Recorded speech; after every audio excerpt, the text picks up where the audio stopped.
Wait, Yeah. wait. Mhm. Hold up. During your kid's visitation with their father, one of his friends Passed away. died in his living room.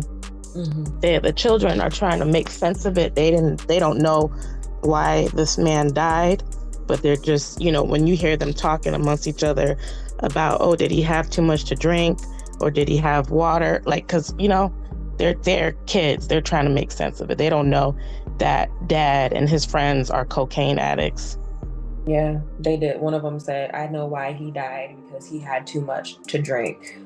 What's up, beautiful people? It's your favorite light, MB. Welcome to another episode of the Confidence Way podcast, where we are shining light on the darkness that is domestic violence and abuse. If you've never been here before, I need you to know something. We got 3 goals: to educate, empower, and encourage. We are here to educate anyone who has never experienced abuse, doesn't know what it looks like, doesn't know why people stay, or perhaps is in an abusive relationship or has been in an abusive relationship and didn't even know it. We are also here to empower all of our survivors to stand up and share your story without shame, fear, guilt, or judgment, because you are strong, you are powerful, and your voice deserves to be heard. We are also here to encourage anyone who is currently suffering in silence. Listen, you are not alone. You are not crazy. Abuse is not normal. Your feelings are valid. And despite how it may look and feel in this very moment, there's always a way out. It's better on the other side. You just have to be willing to seek the support. Now let's go ahead and get in this thing, because we got to rise above these insecurities, release the burdens of shame and guilt, and revive our God-given power, purpose, and passion the confidence way. So we about to light it up. Y'all, it's another episode. And I don't know if you tuned in last week, but this is part 2 of the buffoonery. When I tell y'all, please buckle up. Because last week, if I'm not mistaken, we needed headgear, shoulder straps, cross the chest. If y'all got it, bring it back in today, okay? But I must introduce you to today's main guest, because we got part 2, which means from last week, we also have Sweet Shari on the line. But today, I got to introduce you to this beautiful spirit, this beautiful soul, this loving mother, this amazing nurse, this person who gives so much of herself to make the world a better place. Miss Jazz in the building. Pew, pew, pew, pew. Hey, Jazz. hey, how's it going? It's a great day to be alive, sis. How are you doing? I'm doing. I've got myself cozy and ready to, chillax after I do my little thing over here. Hey, that's what it's about. Shari, don't be no stranger. You can say hey again too, sis. Yeah, I'm here. I'm being a support under here. Just, taking it day by day. I'm here. Well, we appreciate you being here. Jazz, I'm going to start off a little different, because normally I ask people when we get started, how many abusive relationships have you been in, or what was it like in the beginning? But I want to start off with you and ask you, what was it since you've been out? What has been the best part of being out and free from what you were experiencing in that relationship? I would say that the best part has been refinding myself or redefining myself, getting to know who Jazz is again, because she was totally lost, gone, forgotten about. But yeah, trying to figure out who this woman is. It can be frustrating at times, but I love just diving into new things. Do I like this? Do I not? Maybe I don't feel that, but really trying to figure out who that is and what I want to do with myself. Okay. And so for people who don't know, how long have you been out of that relationship? So officially separated We separated in 2021, I believe, and then the divorce was final in 2022. And here we are, 2025. So, like, what is that? 4 years about? Yep. 3-4 years. Yeah. And so your journey of rediscovering yourself, redefining yourself, what have you learned about you that was lost or that you didn't know that was going on with you when you were in the midst of all the cloudiness? So when I say refinding, or a lot of it has to do with like actually finding. I was so young. Um, I first got with this person at 16 years old. So, and then I became a mom at 19. So there was a lot of things that I didn't know about myself as far as, what makes me me and makes, the things that you need to uphold as a woman and as a person, boundaries, um, what you're willing to take and what you're not willing to take. I didn't have any of that. I was raised um, religiously. And besides all of that, it's just I come from this family of women, minimal men. The men went off and took care of their families. Well, my mom is one of 13, and most of them are girls. So we just give. We take care of everything. Give, give, give. You need this? Okay, I got you. Like, and I'm thinking, like, so I may be too giving. That's not okay either. So just, honing in and figuring out who that is. Um, I didn't have that before either. So that's why it's so exciting now. Okay. So you said you got in a relationship with homeboy when you were 16. Mm-hmm. All right. So that's like sophomore year high school, sophomore, maybe junior year. Yeah. But before that, was your dad in your life or was it just your mom raising you? So my dad has always been there. They were never married. So I didn't actually have him in my home. So I went with him every weekend. But yeah, he's always been there. He's like, I love my dad. I can still call him and talk to him, and we have great conversations. And um, I think it matters when that male is in your home, so you can actually see what it's like and how they interact with your mom and how they should, treat women. But my stepmom, I've known her since I was 4, and I did get to see a little glimpse of what that was like. But yeah, but he's always been there. I love him. That's awesome. Oh, hey, Daddy. Thank you for your love. That's wonderful. So, with what you did see, with the glimpses that you got from his relationship with your stepmom, was there anything there that was concerning or anything that you feel because your dad wasn't necessarily there all the time that might have contributed to you ending up in an abusive relationship or staying in an abusive relationship? The concern was never from my dad.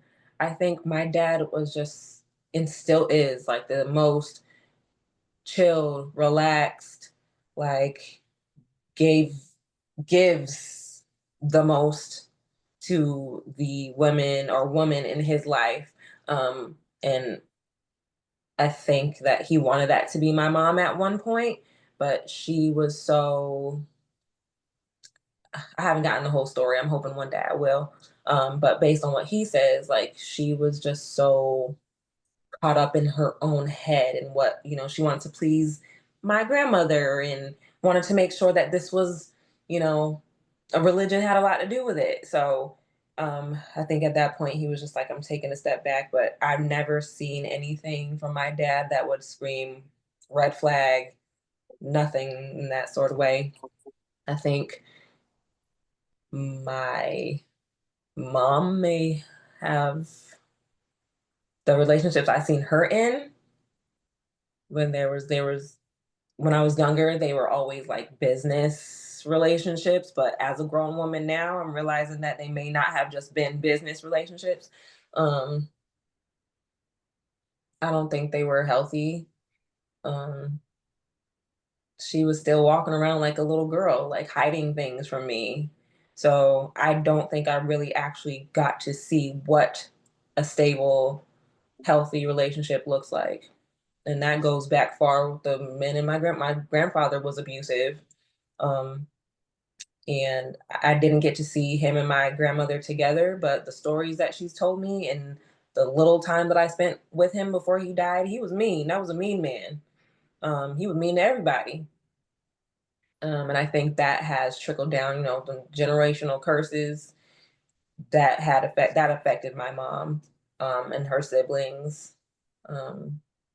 So yeah. When you said that you felt like religion played a major part in your mom and your dad not being able to be together, what exactly do you mean by that? So I was raised Jehovah's Witness, and my mom, she practices and even being evenly yoked. My dad wasn't. He, you know, he believes in God, but he didn't have a religion or anything.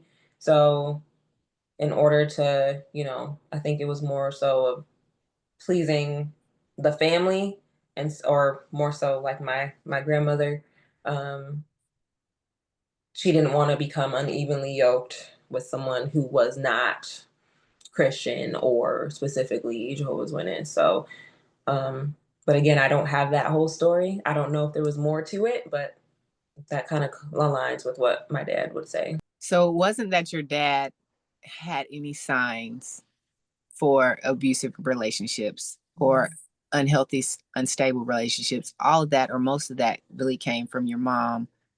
I'm assuming your aunts and your grandmother as well.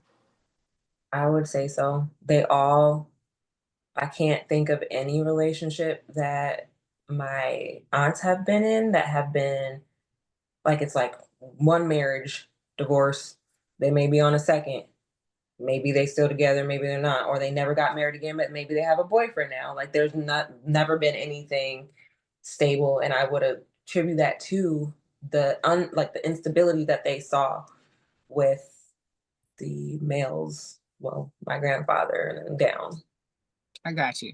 I got you. So you're 16. You're in. Did you meet homeboy at school? Like, did y'all go to the same school? Yeah. Okay, so what was that like? Had you seen him before sophomore or junior year? Were you kind of peeping him out beforehand? Like, break it down. Break it down. So Sis. Let us know. I first saw him in 8th grade, and I he was not my taste, not my cup of tea, and he wouldn't have been until his friend was like, "Oh, he's feeling you," and I'm like, "Okay." Um, Nothing that I would like. I actually was interested in a different friend, but we're not gonna go there. But I didn't. I was not like, "Oh, yay!" No, being one, two, three, four, five specks out of a crowd of, you know, lighter people, whiter people. Um, the black boys would always go for the white girls or Hispanic girls, and then it was us, and so that attention was flattering for me, and yeah, we just started to talk, and that's how it went from there. So with the attention though, what kind of attention was he giving for you to overlook the fact that you weren't, I guess, physically attracted to him? And I'm assuming that the conversation kind of opened up some other levels of attraction. What kind of, was it just like, wow, this guy is really, really persistent and into me? I mean, because we're in high school, and I know it doesn't take much in high school for Right. He was like, I like funny people. If you're funny and you can crack jokes and we can laugh, like that's cool. So he was funny, um, and persistent. I would say funny and persistent. Um, the crew was always there to like continue his shenanigans, um, with me. And yeah, at that point I was just like, okay, just rolling with it. okay. So it was his personality then that kind of started helping you become attracted to him in some kind of way. Yeah.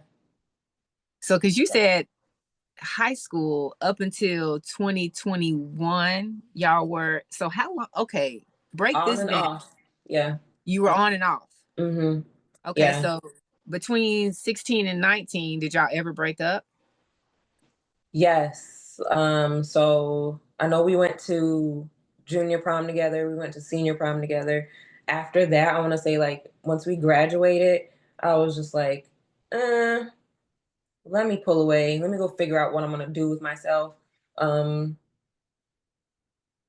At 18, 17, 18, that's when I met my best friend and we started to dance, like in a dance group.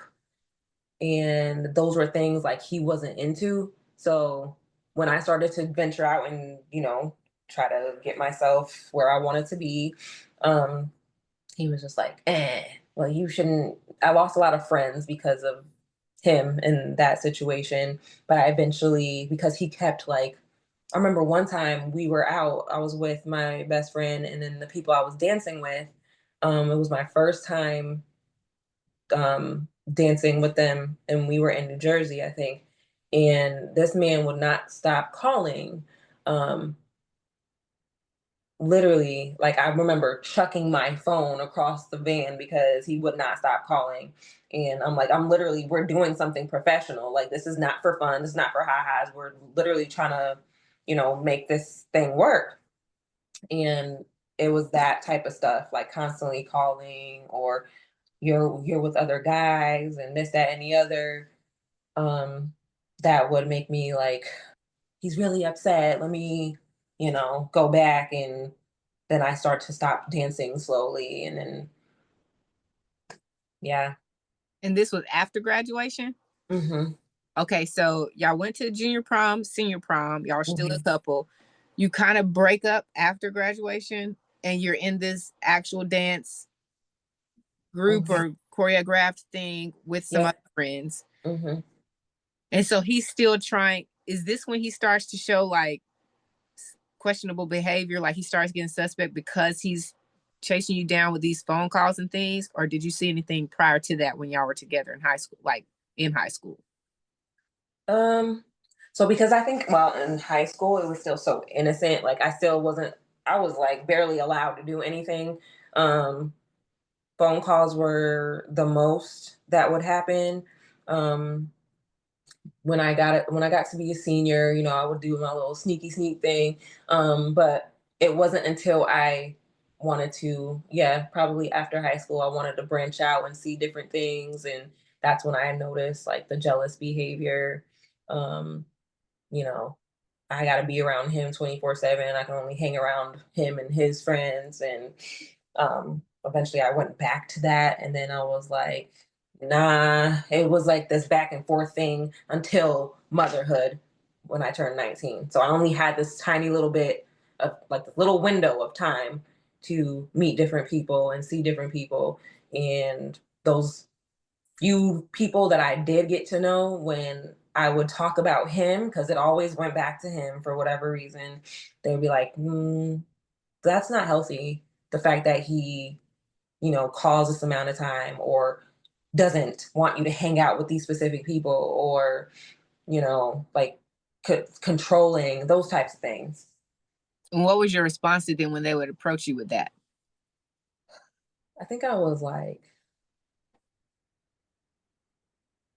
I think I was I'm not gonna say delusional. I think it's just a lack of knowledge. Like this means that he really, really, really, really cares for me.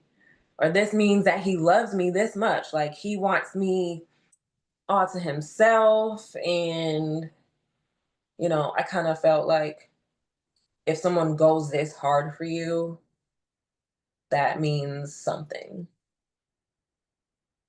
Yes. That's a valid feeling, though. That's a valid feeling, especially for people who, number one, don't know anything about abusive, unhealthy relationships and don't know what to look for. And that's, I believe, a lot of us because these conversations are not had. Yes. I had with our parents because our parents haven't healed from whatever trauma and shame that they have to deal with. Then it's not going to happen at school. Our peers don't know anything. And so I'm hoping that these types of interviews and conversations are going to actually open the doors and shine some light on some things for younger kids who might be just getting started, and even adults, because a lot of us still don't know what unhealthy relationships look like. Mm-hmm. So you kept going back, is if I'm hearing this correctly, because the phone calls and the borderline stalking, if not stalking, actually felt to you in that moment, like, wow, this guy really, really cares. He's persistent. That means that he wants something really out of this relationship and he wants it with me. He's not interested in anybody else. That's what kept drawing you back in. Yeah. I mean, the persistent, because again, I was talking to other people when I took these breaks.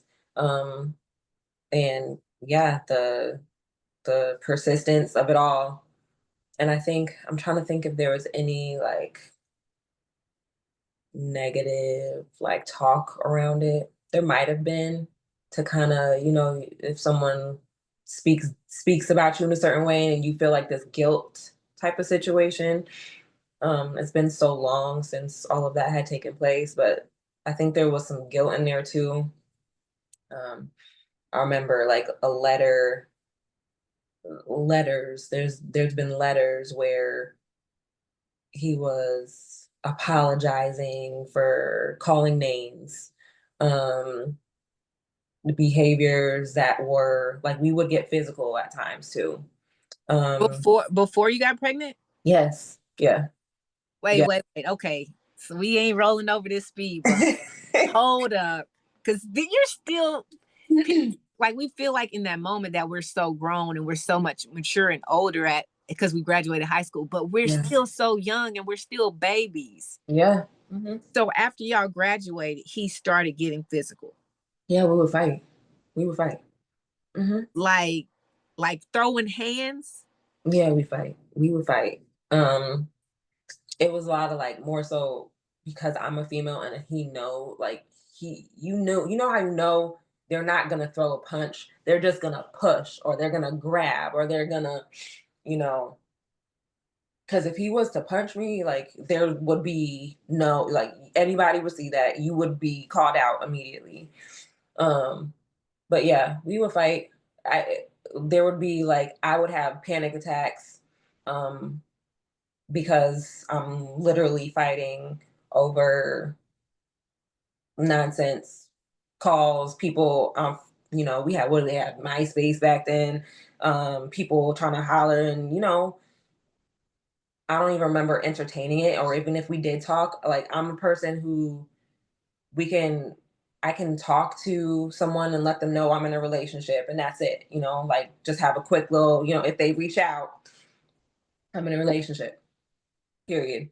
And these are people that he knows as well. Like, I don't, still trying to navigate these things when I'm young.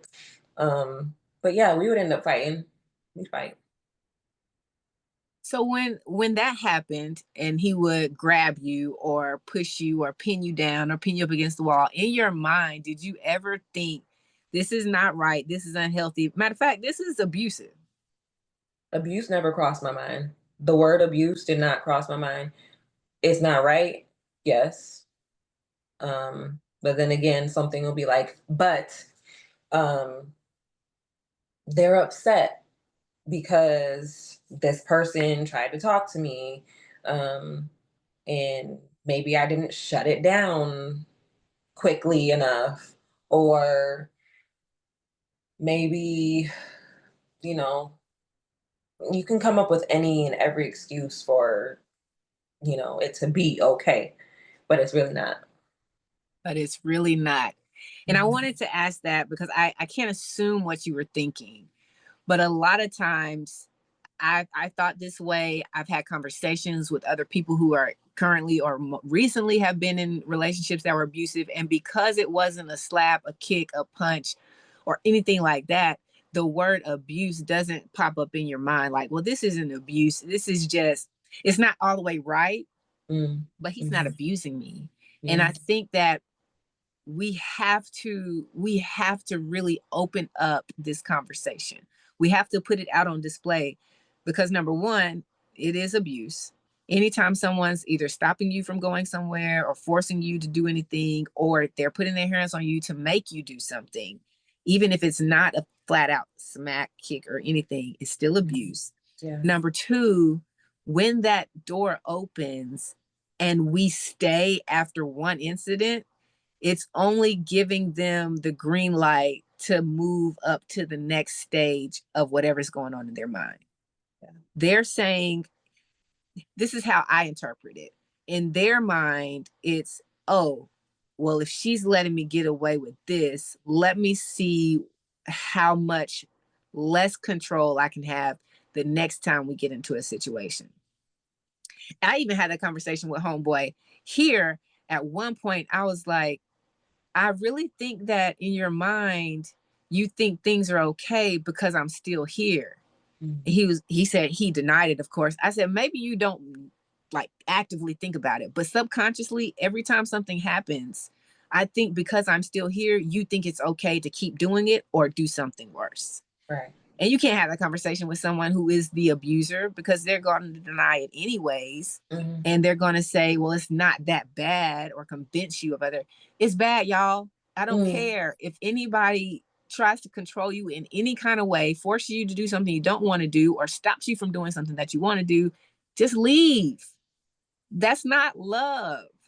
They're not looking out for your own safety. They're not trying to protect you from other people. They're trying to isolate you. And they're trying to get you to fall into their cycle of foolishness.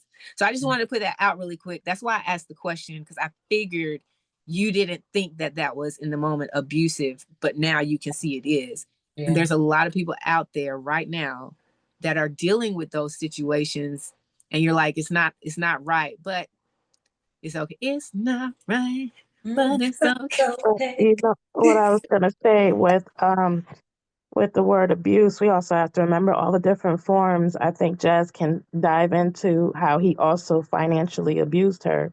That's something that is not brought up, putting a label on with that type of abuse as well. But you can go ahead and into that part too, Jazz, because that's really important, because it's men like him who are just insane in the membrane, and they are having whole families, like creating humans, and not really wanting to so go ahead. Really quick, Jazz, before you hop in there, y'all, I just need, because this wasn't segued, so for y'all to understand why Sherry is here, it's the same homeboy from last week. Let you understand what's transpiring. Shari, I'm sorry, I said your name wrong. Shari and Jazz are friends. And they didn't know that at some point they were entertaining the same homeboy, but they both have their own stories. And so this week we're on Jazz's story, but it's part 2, and Shari is here because she was there. If you ain't watched last week's episode, you need to go back and watch last week's episode. Okay, that's all I'm gonna say. But it's the same. I feel like your wording of it kind of gives it a different tune. Also, it's like, just so we're clear, I wasn't friends with Jazz at all. We are now new friends. And he, she had probably half your life with this boy. Yeah. So Jazz had homeboy first. Jazz met homeboy first. She had her life, that section of her life, with homeboy. They separated. They went their separate ways. And then unbeknownst to them, here comes along Shari, and she ends up having her own experiences, which we talked about last week. And afterwards, they end up meeting through a mutual acquaintance. And well, I'm gonna let you tell it. Jazz, let's tell how, before we even finish your story, go ahead and break it down to the folks so they can understand how you and Shari ended up meeting and how y'all became good friends to rise above the foolishness together. Yeah, so again, I have 4 kids, and once you divorce, people start seeing each other. And so homeboy had started to see Shari. I didn't know anything about her or who she was. And it's very important to me that, being a mom, if there's going to be someone in my children's lives that, is going to be there and stay there, then I would like to meet them, because it's important. Like, I want to know who's around my kids. And they were together for a decent amount of time. And I had asked, can I meet this woman that you're with? Because the kids are talking about her. she seems like she's gonna be around. So I'd like to meet her. And he would never, like, that was never facilitated. I think that, at one point he started saying stuff like, well, he would be on his way, like dropping off the kids and say, like, yell things to me like, well, what about my new baby? And then get in the car and leave. And I'm like, huh? Like, so he was with, Shari, and then they ended up having a baby. And um, he would use that to, like, it was weird, very weird. But yes, now we talk and we're friends, and we bonded over this foolishness. It's like the silver lining. Yeah. There's a whole storm out there, but there's always a silver lining. Let me just say really quick, in all jokes and in all seriousness, for anyone who is currently going through an abusive relationship, or who is recently out of an abusive relationship, or is contemplating or afraid to leave one, I promise you, it is better on the other side. You're afraid to go that way because you don't know what's on the other side. You don't know how you're going to survive. And you have these emotional and trauma bonds with this person. We get it. That's why we're having this conversation, so that you can see people have been through things similar or the same as you have. And it is better on the other side. Just seek the support that you need. Seek the support that you need and get out before it's too late and anything crazy happens worse than it already has. Okay, so you're 19, y'all get pregnant, and then y'all get married at a later date. Is that correct? Yeah, I had the first one at 19. I didn't get married until the second one was in utero, and that was in 2013. So the first one was born 2010, second one was born 2013, and we got married, I think, the beginning of 2013. I had a little belly, or so maybe it was like June or something. June, July, one of those. Yeah, and I had two more after that. Did you feel like once y'all got pregnant in 2010, did you feel like, well, I guess I might as well, like, were your plans to stay and work this out? Did you feel trapped because you were pregnant? Did you feel like that was the best option? What was going through your mind? So my biggest reason for staying is because I didn't want, like nobody wants their families to be separate. I wanted my baby to have a mom and dad. Um, I thought about, how you reflect, and I'm like, why the heck did I stay? I did not want to leave my baby with them people. I was like, no, I'm not doing that. So we are going to make this work because I need to be everywhere. Yeah. I just felt that, like, I needed to be everywhere. And that's common. That's really, really common. That was me too.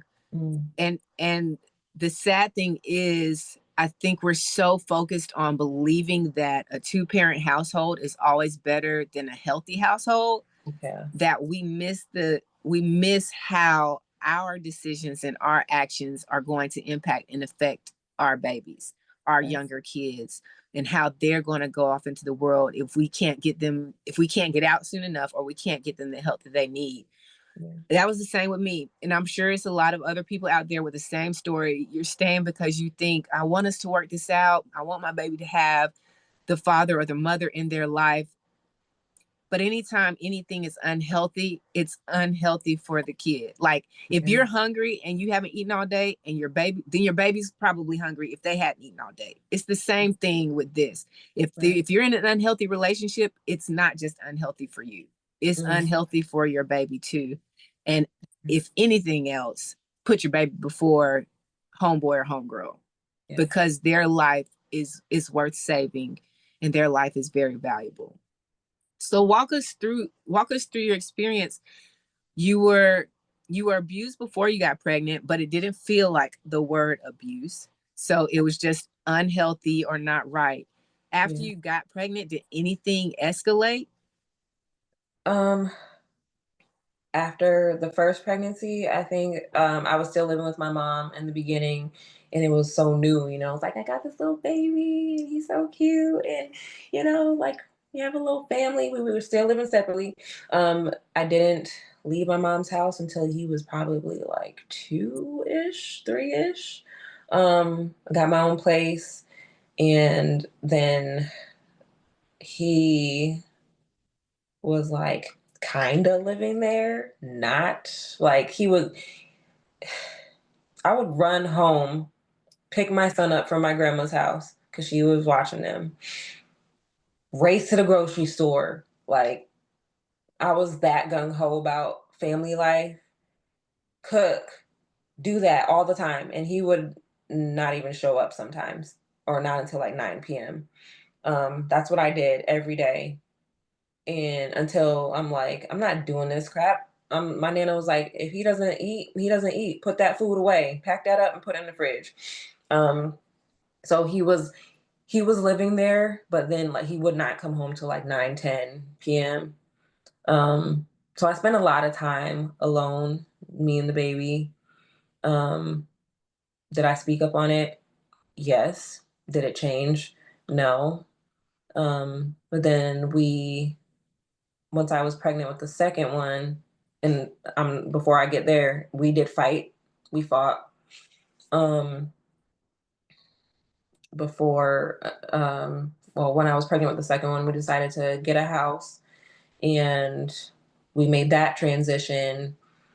And after that second one was born, it was the same thing, not in the house or out in the man cave. Out late. He would do, dinner and things with the boys, and then go out into the man cave, or go to a friend's house. So I'd be up till like 2 a.m. a lot of the times, because I'm alone and I'm still dealing with babies and whatnot. And that took place for like the remainder of my pregnancies, and there was a little glimpse of craziness in between each and every single one of them. Fighting. One point caught him in like with pictures of women in the phone, and lied about that. And like, I remember my finger getting bent back one time because I touched something, or yeah, like, it's been so long and it's a blur, but if I stop and really think about it, like, there were things that were not okay. Like, we're not okay. Now, before he moved in with you into your apartment, did you see any signs of him? Like, were you aware that he would be out all times of the night just hanging out with people? Mm, I was aware, because he had left his mom's house at such a young age. Like, he kind of just left it, like, not such a, I mean, 18. He was on his own since, I want to say 17 maybe. So that was just his lifestyle, but he had moved in with his mom again after that. But they would always have people there. Um, there's always somebody around. And again, in my head, you have a baby now, we're growing a family, you should, be home. And no matter how many times I said those things, it didn't, like, none of that mattered. I guess in my head, I thought I could change his behaviors because I have this and we have this. But no, but yeah, that was his thing. So you stayed from 2010. We're just going to start with the first baby, to 2021. So 11 years. Yeah. And that's what you were dealing with for 11 years. Yeah. And I know people have to wonder, one, why are you still sleeping with homeboy, and why are you still there? So I think that after, seeing things in the phone and whatnot, there was a lot of, like, I had a lot of questions. I would ask, like, did you do this with this person? Because it would say crazy stuff like, oh, there was one of them, I'd buy you dinner if you give me head, or something like that. Did that actually happen? And before I could continue to go through the phone, he snatched it from me and smashed it up. So yeah. His own phone. His own phone. I think he had one. He had gotten I don't know if he got another one, or if this was the phone that had all the stuff in it. I don't remember, but I remember him taking it from me and smashing it up because I went into the garage later to find, and I found it smashed up.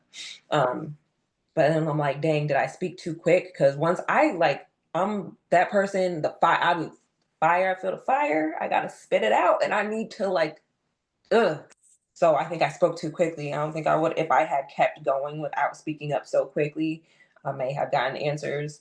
But he claims none of that ever happened. It was because I wasn't giving him enough attention, that stuff. So I guess I believed that nothing did happen.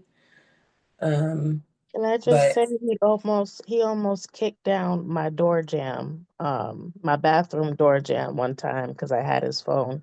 And I was just like, you know what? Let me open this door because you ain't about to break my door down. You can have your phone. I don't care what's in it. I don't look through your phone again. Was yeah. that a similar situation, Shari? Like you felt like you seen something and then you like, hold up, let me go on and do a little more But investigation.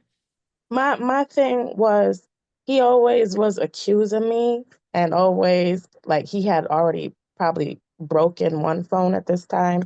So I One said, of you know his what? phones or your phone? My phone. I actually went through two phones because he broke a phone, Why my did he phone break the before. phone? Because he just automatically assumes everything is sexual, like what she said earlier about like if you have friends that might reach you through Facebook or something like that, and it's like, can you relax? I know how to talk to people, like everybody, because he would call me a whore or this, and that, like, and um, just the constantly like accusations. So that's why I wanted to go through his phone because I was like, he must be doing something if he thinks I'm doing something all the time. So when I Pause. tried to, Pause right there because you just said uh-huh, a very important thing that I don't want people to miss. It's something that I learned in just being in relationships and starting to wake up and see things that are actual flags. That's a flag to whoever mhm, needs to know if that's a flag or not. To whoever asks God for a sign, that's your sign.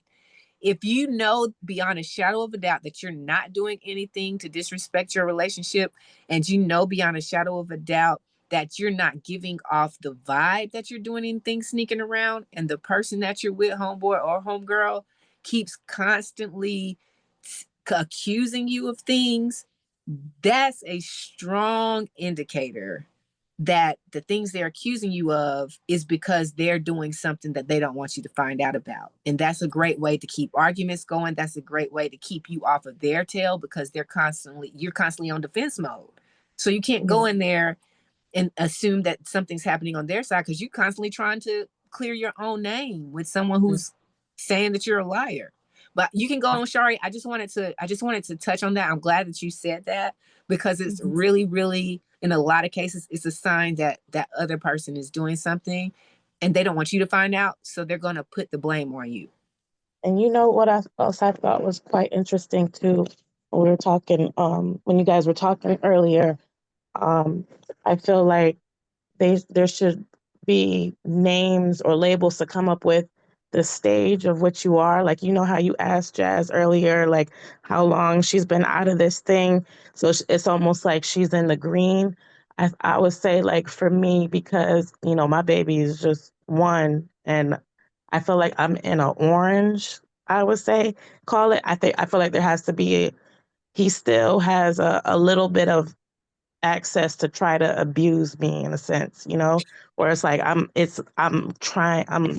out of it, but it's like he needs to stay away from me type of thing. Like I can't have this man around me, and I'm telling people like he needs to stay.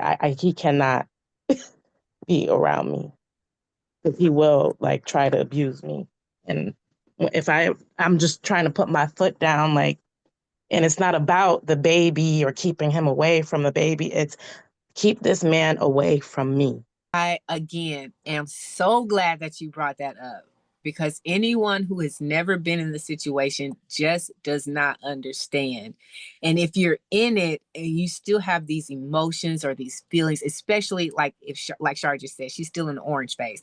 So especially if you're recently removed from, like, you made the decision to leave, but you still kind of got these emotional ties and these feelings, and you haven't quite been able to burn the ends of that nerve, the best thing for you to do is not communicate with that person, to not be in contact with that person, because the reason you got there and stayed there is because they're mentally, like, it's the mental gymnastics. They're mental triathletes, and they know how to play on your emotions. They know how to trigger you to think that you need to come and rescue them from something they don't need rescuing from. It's all a game.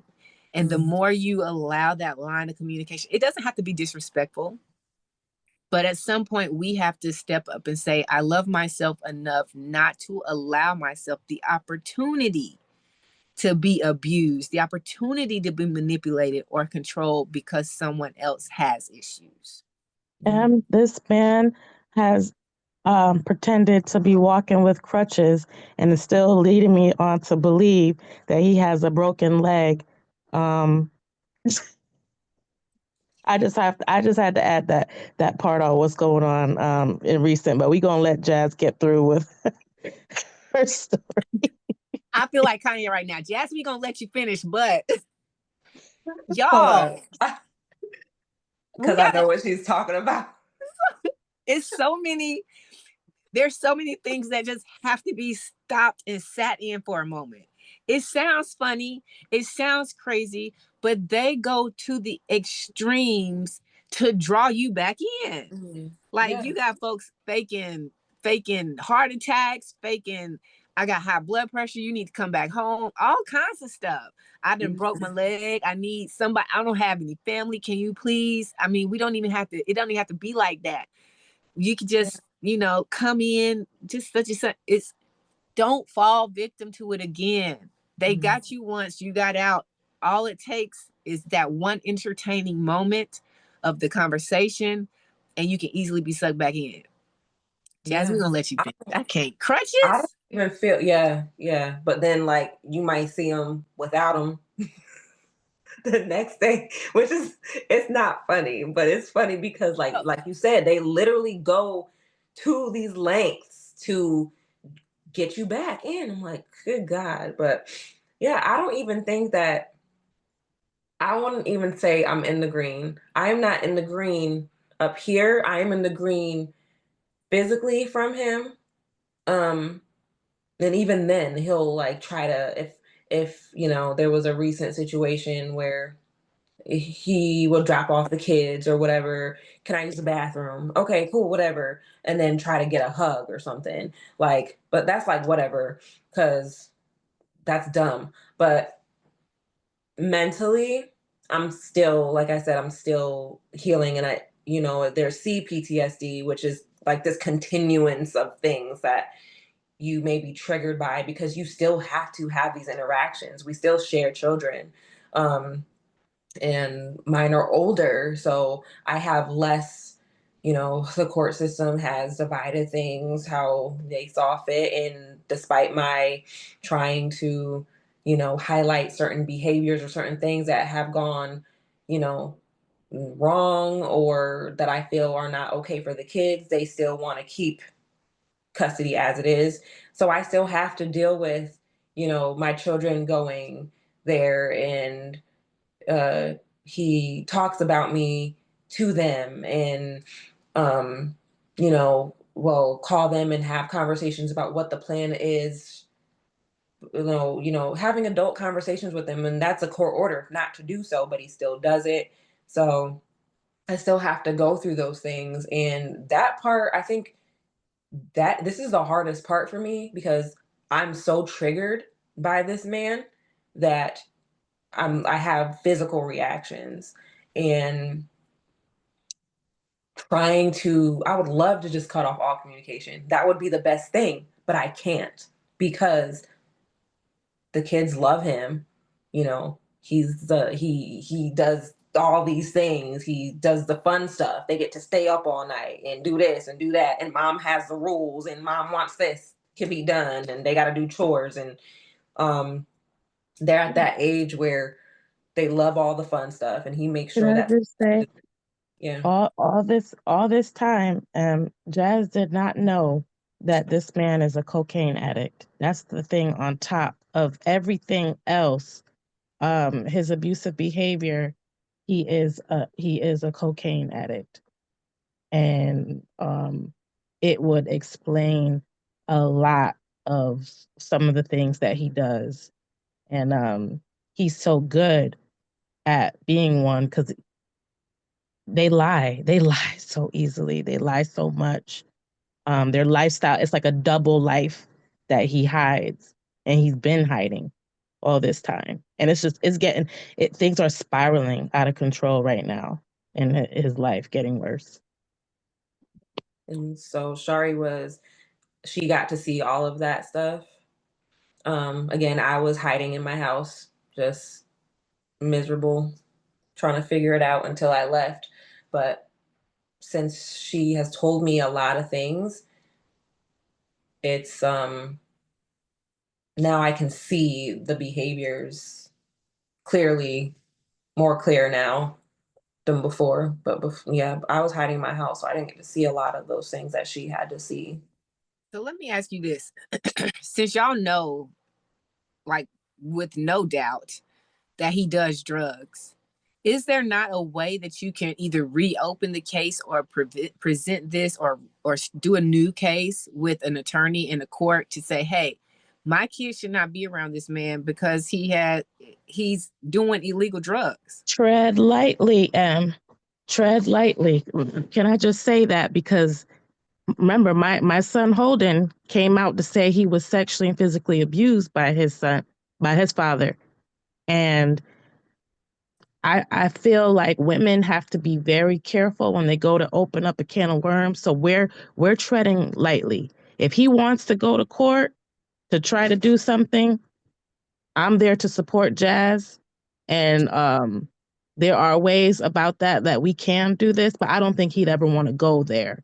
So I feel like the ball is totally in her court, and I would have to advise women when it comes to court situations, stay out of the court as much as you can. It is a waste of time. It is a waste of money, and they will take something and they can spin it and they can drag it out. They can do whatever they want to it to be in your pockets and have different systems and organizations involved so that everybody has their hand out and you're pretty much working to pay family court. Mm-hmm. I had that conversation with him today. Like, I thought we were going to court, like, because of whatever situation had happened recently with a friend passing in his home, which he says my kids did not see, but they told me they saw CPR being performed. Wait. Hold up. During your kids' visitation with their father, one of his friends passed away. Died in his living room. There was no investigation on that? Would they just call the ambulance and say, hey, it's a body in here, please come get it? I don't know. I think that right, Shari, after the autopsy, I can get like a report from the police station. Yeah, you can get a report. I'm pretty sure that it would say a OD, dead on arrival, with the police report. But what happened was this man possibly was slipped something that had fentanyl mixed in it. I'm just making an assumption of what type of drug, because they're cocaine users, him and his friends. So within 10 minutes of this man using this drug, he dies because it was a reaction right away. And being years that night of him dying,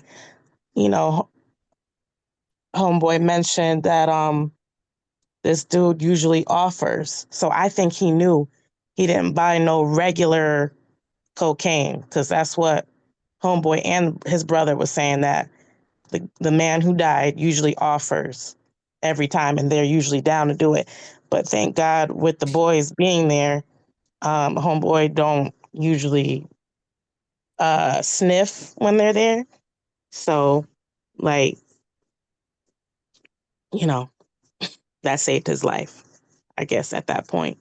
But one thing that I'm not too sure, but what I did do research on, is that if a person does cocaine more than 3 times in a month, they are addicted to it.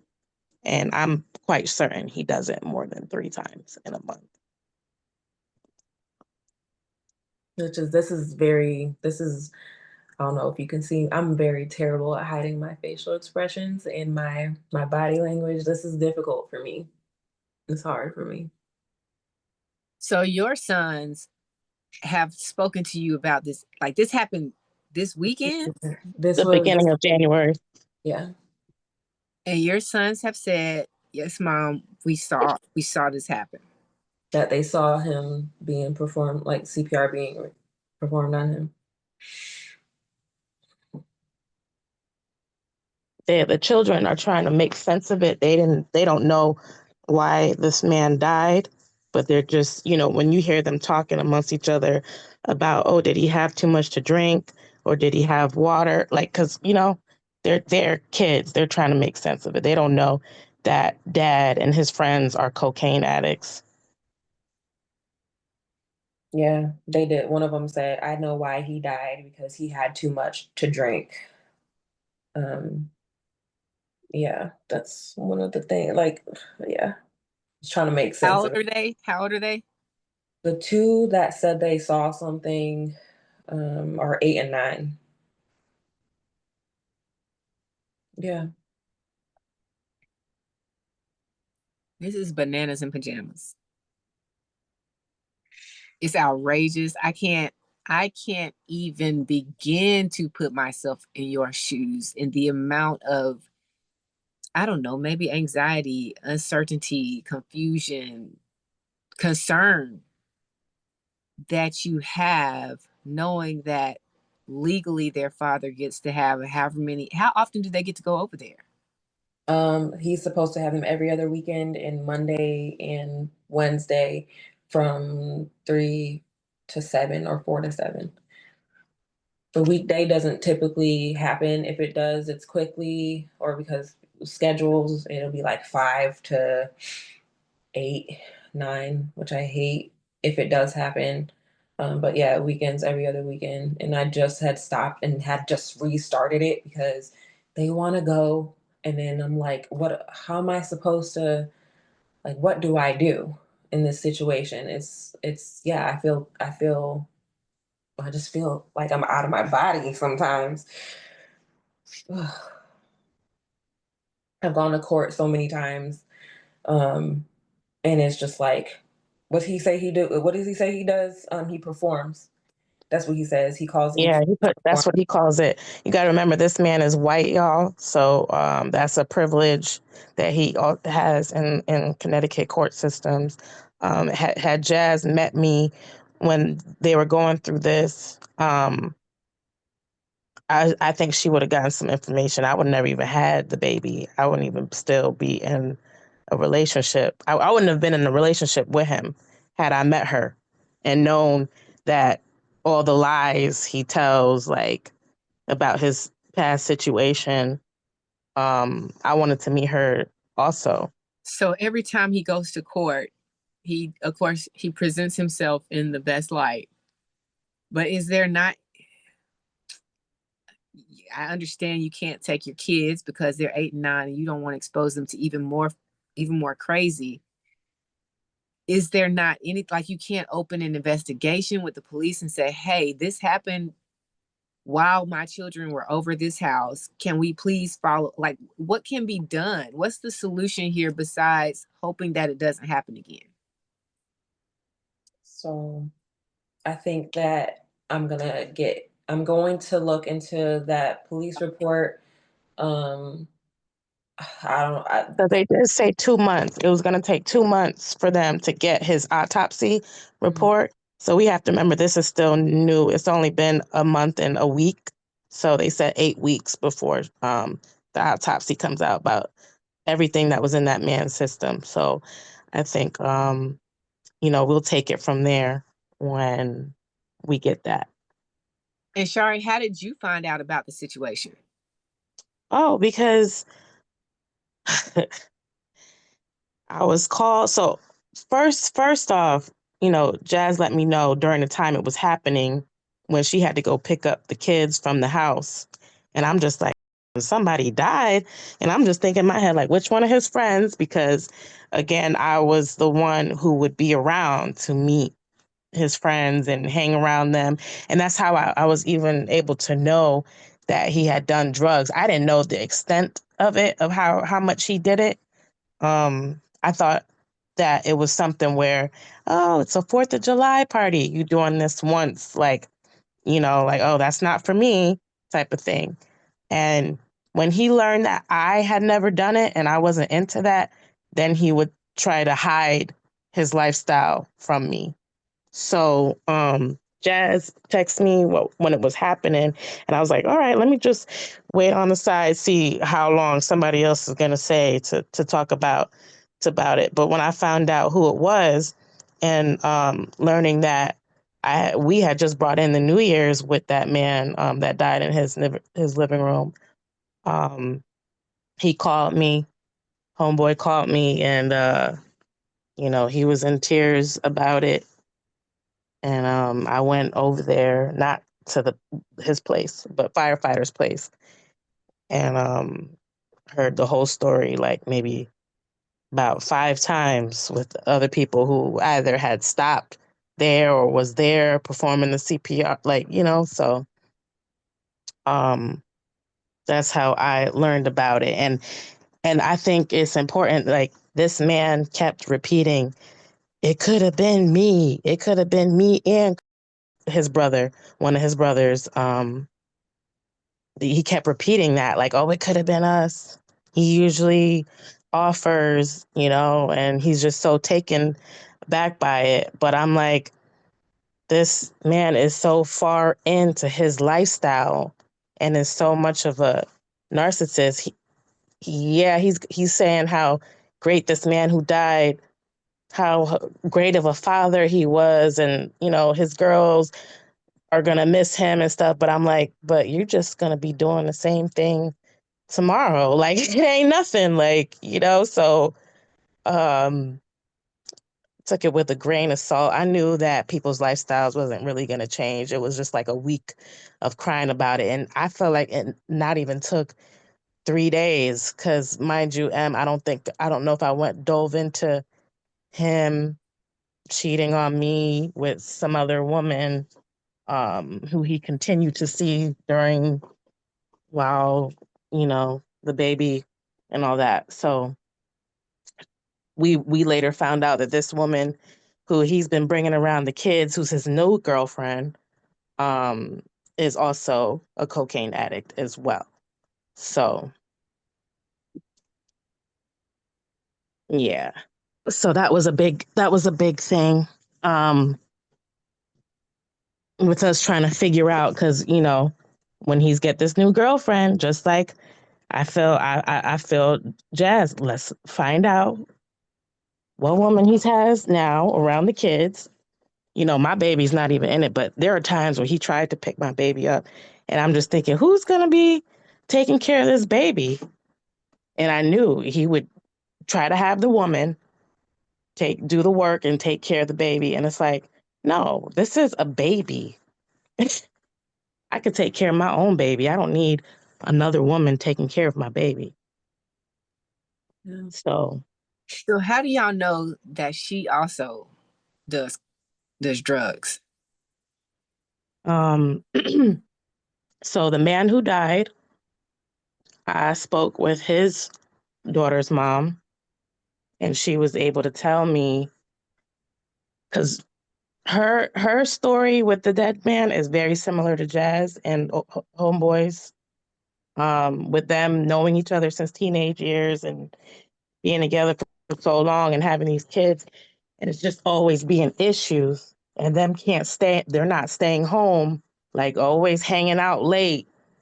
You know, she found out about it after the fact because he made it seem like he deals cocaine the same way that our homeboy makes it seem like he has this idea he's this Italian mobster. Like, it's really corny. But yeah, they're not dealers. They are abusers and addicts. Shari is really good at, again,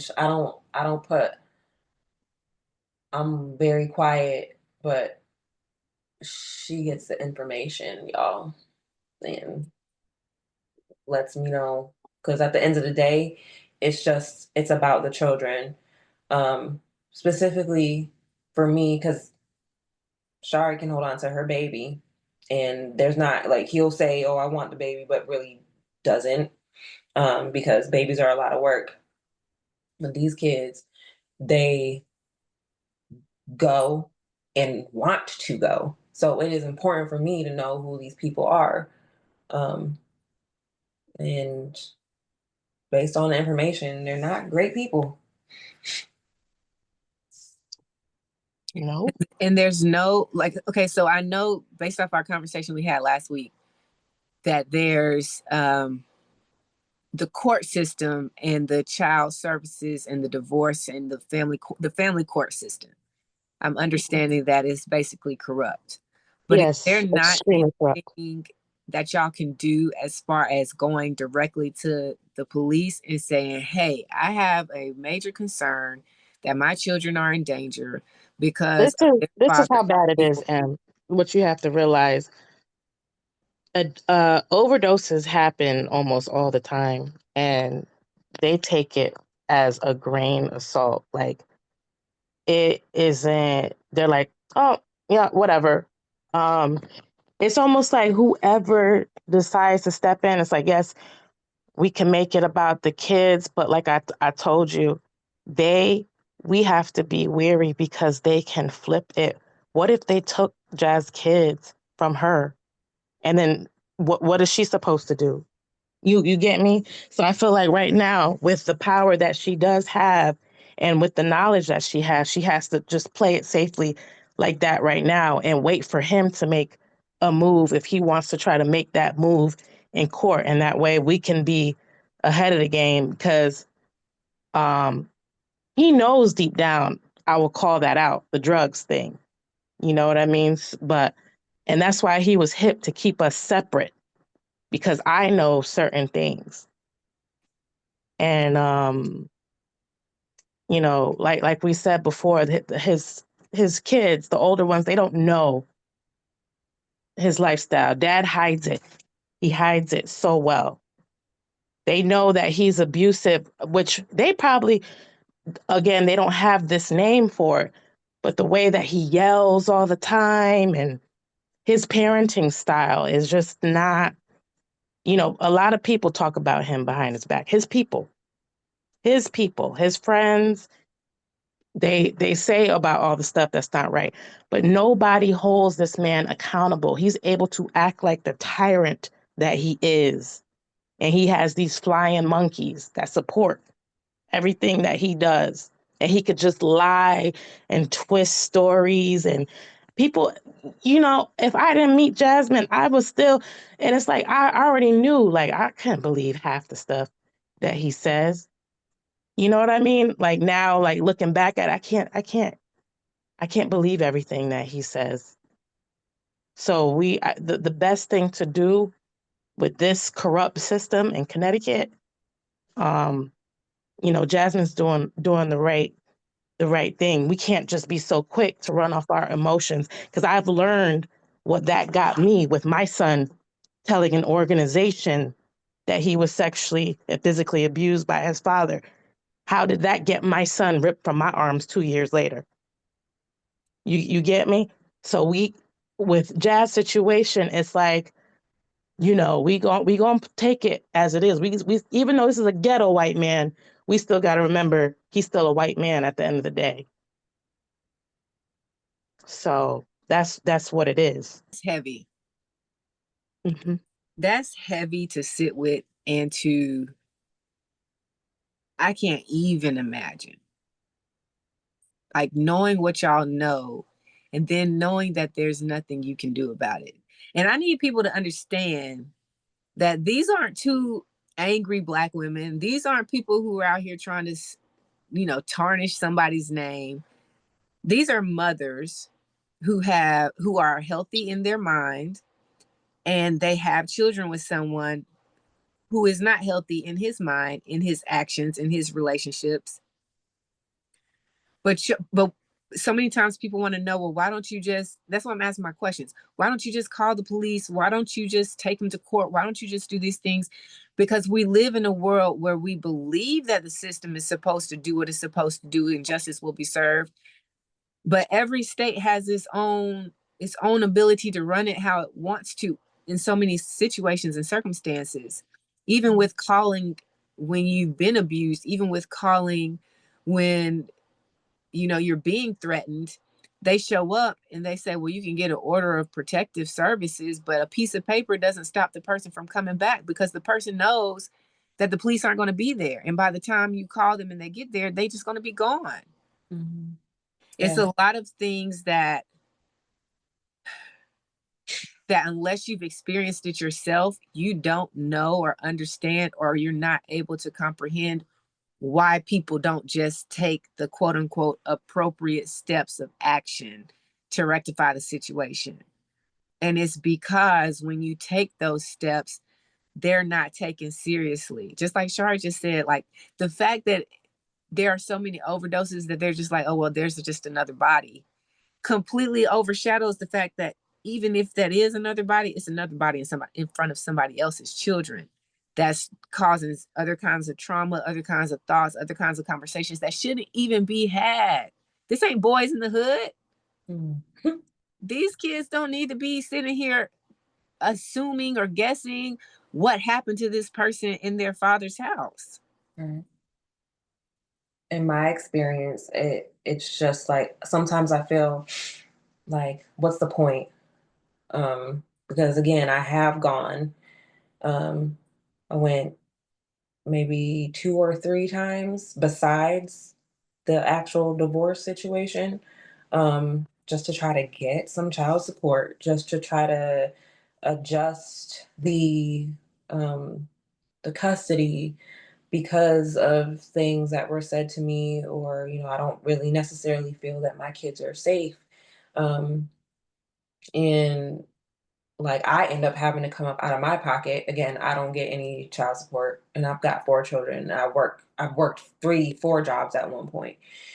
And then I don't, because I'm maintaining my composure and I'm doing, what you should do when you're sitting in front of a judge, not, blurting out, answers when it's not your turn to go, or seeming to be a hot mess. I keep my composure, but again, the performance is made. He performs, and you may see tears. At one point he was like, oh, I live in what we would consider to be the hood. I'm not going to call it the neighborhood, but with roaches. Like, really, again, this is a white man, like, saying where he lives, and it's a predominantly Black neighborhood or Hispanic neighborhood, and putting that out there on the stand with tears and whatnot, going through papers, like, just but me, composed and answering questions appropriately.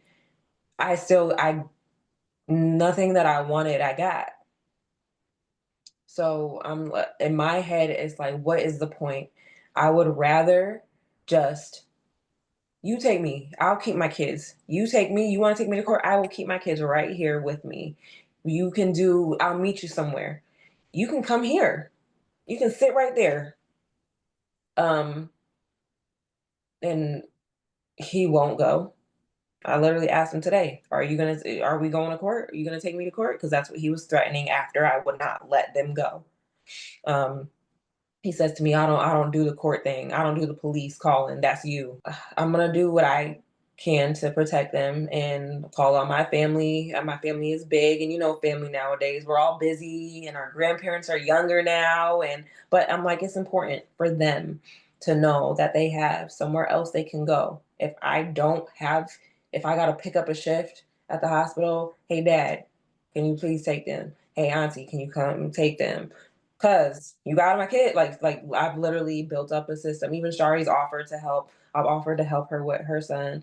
Like, we got to do this together, because if we don't have the support, we can't do what's right by these children. And it shouldn't even take, like, this is how it's supposed to be anyways. Everybody knows the saying, it takes a village. It should be like this anyways. Everyone should have support from their family to navigate through life. And so many times we try to do this thing on our own. That's how we get caught up in these situations. And that's how we get stuck staying in these situations. But to anyone who is currently in that situation, who really feels like you have no support, there is nobody, there's always support somewhere. It may not come from the people that we want at the time, but it is going to require sometimes a little effort, a little searching, a little seeking, and it can be frustrating. It can be tiresome because you're a mom or a dad trying to take care of the kids, trying to have a job, trying to make sure they're okay, trying to make sure you're mentally okay. And at the end of the day, you don't feel like doing research for these kinds of things. But we have to keep in mind that it can either stop with us or we can let it continue to our children and that next generation. Because a lot of times people who have been through abusive relationships or any kind of situation, they've seen it at some point earlier in their life, or it's happened as somewhere earlier in their family history, whether it's been talked about or not. And we have the power and the authority to stop it, but we have to really want, like you just said, Jazz, to build up that community. Like, yo, y'all see me, be honest. We're so wanting to, like, be strong and got this, I can do this on my own. Yeah, you can, but you don't have to. Right. You don't have to do it on your own. And if anybody got anything to say, like if somebody gonna keep your kids and they gonna talk about you, at least you got somebody that can keep your kids.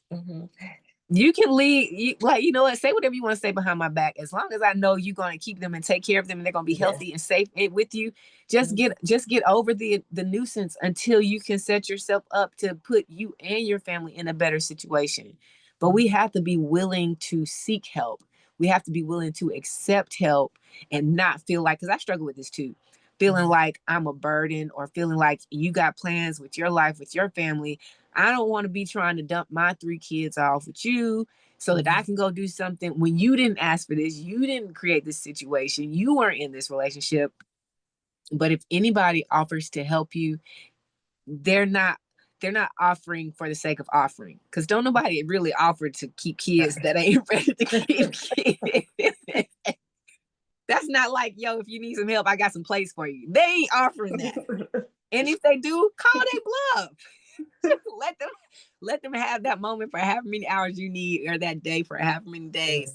Yeah. But we have to, that's really good, Jazz. We have to be willing to see who's there to support, to help, who we can lean on, because God created us in community. God created us to be able to lean on each other through times. He created us to be able to seek a safe haven and counsel from other people, and not try to figure everything out on our own. That's not what we do.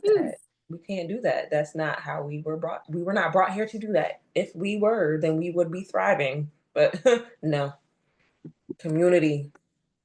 That's where it is at. Community. And I feel like community needs to start rising up, because this man has a lot of friends, and they're also within these friend groups. They are also fathers. They are also so it's almost like, when is it that people can start helping the abusers to stop abusing? Like, I am so annoyed with why women and why victims and people who always get in the backhand of it always got to figure out and scrabble out. It's like, Come on now. These abusers need to start being held accountable for the stuff that they do. And people shouldn't just brush that under the rug anymore. Like, well, how are we raising our sons to make sure that they're not going to continue in their father's footsteps? And this is not only to say that men are only abusive, but that's what we're talking about here. We're talking about these men who are not right in the head, and they're not healed, and they are imposing on other people's lives. Like, this is wild here, you know? I think, but that's that, what do you call, the flying monkey mentality. They may see something and either encourage it or don't speak up about it because it's not their business, or Right. they agree, or they are listening, or think that what they're saying about this person is facts, right? Yeah. Because And everybody just they don't want them to be mad at them. They're so worried about the conflict between them and that person. But it's like, step outside yourself and about that person. You know, but we've had if that. you We've had that conversation before. Like, why I could not be friends with this person if I right. saw how they were behaving, um, male or female. You're Mm-hmm. behaving abusively. You're painting a picture of this person that isn't true. Um, and even if they are true, like, what? Take a look at yourself. Why are they behaving this way? Why is she uptight 24/7? Mm-hmm. It takes someone with insight to do that and be like, hey, I can't be friends with you. Like, I'm not with the stuff that you're doing. Right. You know. Because a lot of this man's like the black friends, they're not into the type of drugs that like the white friends are doing. And they just hang around him like, oh, that's my crazy white boyfriend, that's how he does things. Let me just say that has a lot to do, like, other people's actions that we allow to happen without speaking up and saying anything about, shows a lot about our own character. Absolutely. It's so sad to me that so many people, now there are some men out there, I think, who don't necessarily consider themselves a leader or try to put on the I'm the leader, the head of the household thing. But a lot of men carry that trophy around, like, yo, treat me with respect. I'm the leader.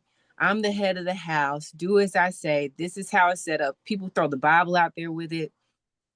I was having this conversation with one of my friends the other day. I said, the problem is, like, they want women to be like the women in the Bible. And there's nothing wrong with that, but they don't want they don't want the responsibility that the men had in the Bible. And they overlook the fact that most of the people whose stories we do know in the Bible had servants doing all these things that they want the women to do. And then want to wonder why you don't have the energy to, quote unquote, take care of the husband, or the energy to talk to him in the way that you're really, really into what he has to do, what he's got going on, and listening to him. It's like you're not stepping up to the role that you want. You want the role, but not the responsibility. And it takes men to talk to men about this. As much as women can try to raise a man, to raise a boy, to be grown, to make the right decisions, to be an asset to society, at the end of the day, there is something in their nature that has this power about them that can only be corrected, addressed, taught, and guided by another healthy male figure. And if you got, then this ain't just for the men, excuse me, this ain't just for the men, it's for women too. If you have a friend who is mistreating their significant other or their spouses or their children or drugs, what kind of friend are you to just sit there and watch it? Like, I can't wrap my mind around anybody sitting back and watching and not saying anything about it. Like, a whole person just died in your living room. Like, that's a whole spirit that's in your living room. Yeah. And for you know what too, again, with some of those people, they're so good at hiding it.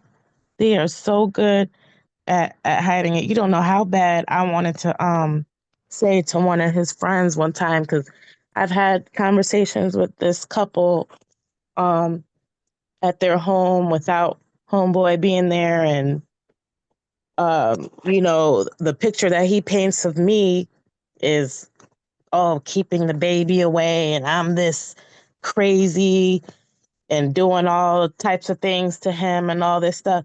And the last time we were all together out in public, it's you look at it and it's like it's not the right time or the right place. And they'll just say certain things, and then you're just like, oh my God, if I could just. And then when I finally was able to try to reach out to him and message, what did he do? Send screenshots to homeboy right away, caused the whole, made things worse by doing that type of thing. So it's like, you know what? I can't even be into trying to let his people know what is happening here, because he wants to control that. And what do they do for me? Absolutely nothing. They don't do anything for my kids. They don't do anything for me. So I'm just going to keep blocking out and let him have that with those people. I'll take care of my side and my village and what they can know about things, and take up, like you said, take the help that was given, and my kids will be safe, and I'll do that. we have to hold each other accountable, and we have to hold ourselves accountable to hold other people accountable. It's life is not supposed to be like this. Life was never meant to be like this. We shouldn't even be having this conversation right now. And the level that it has escalated to, like any sane person, just outside of being a police officer or any part of the legal system, would not ever feel like it would be okay for their children to be around someone who has exposed them to death like this, who is known to bring in other questionable people. And it's a battle that I hate that y'all are having to deal with. I really hate that for you too. And whoever else is out there having to suffer with it. Homegirl, even though she might be off her rocker as it sounds, there's no telling what she might end up having to deal with, especially not with drugs involved. Like, because they're people who are abusive aren't loyal to other people. They're loyal to themselves. They look out for themselves. If anything inconveniences them, then it's a whole problem. And at the end of the day, they just looking for a different host, a different source that can just be there. It's almost like they're not even looking for a need to be fulfilled sometimes.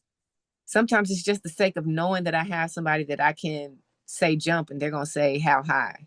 Or they just going to jump and not ask any questions, and then we figure out the how high part later. So y'all got to be careful out here. Anybody who's listening to this, like, this is the sign you've been looking for. Because I've been there, like, even when I was separated, I was like, God, give me a sign. Knowing good well I ain't had no business going back. And I didn't go back. But even still, and it's a lot of ties, emotional, it's mental, like so much that you've been through. Like, can it really work out? Because you see the good, like there's at some point a good part of him or her that you see, and you just hold on to this hope that that part will start outweighing the bad, and eventually the bad will go away. But if you're asking God for a sign, or whoever you believe in, or you just asking the universe for a sign, or you're questioning something, the question in and of itself is your sign for you to let that thing go, as hard as it may be to do in the Yeah, that is your sign. I don't foresee someone like this man, the damage that he does, the constant drinking, just that lifestyle is not positive on children at all. It's like, thank God they have their mother to show them the good parts of life and everything. And, when I was with him, I concentrated on, I just want to be able to save money to do more with the kids and just have a fun life and just do that's just what I wanted. Family. I think it's just, you just constantly just want family. You want, um, just a mom, just a man and a woman loving each other correctly and having fun with the kids and teaching the kids. And that's not his concern. So that had to be something where, because I heard God loud and clear, you will not get Holden back if you keep this man in your life. He is just not the example for Holden, let alone his own kids. So, with me having, Jasmine's situation is different. I have, my kids are from different situations, but none of them, what you can see is like, none of them are a good thing. So for me, I'm still having to be that woman to find her village, to make sure that my man, at some point, they have to have that man that's going to lead them at some point. That's important because, I can't do it just by myself. My Maybe that's dad a prayer always told line. me, my dad always told me that no matter what you do, a woman cannot raise a man. You can do your best, but like you said, it takes another healthy male. They just gravitate to each other. Like my oldest, he's been in and out of the juvenile detention centers. He's not home with me right now because he's been looking for a healthy male to help guide him in his teenage years. And I think that speaks volumes as to what kind of person that we're dealing with, because again, he's become a statistic as of right now, and he's so young, and it's like to see my child in chains is probably, for any mom, and specifically Black mothers, to see their children in chains, their boys in chains, because they just feel like they have a lack of um, male healthy men in their lives to be able to rely on, because that's heartbreaking. And to, like, your dad is alive and involved, but that's how I felt too. Like, they're there, but they're really not. And so, like, that's just for my son specifically. A lot of little Black and brown boys are going through these things. It just is hard. And he's 15, right? Your oldest? He's 14. 14? Mm-hmm. Yeah. Yeah.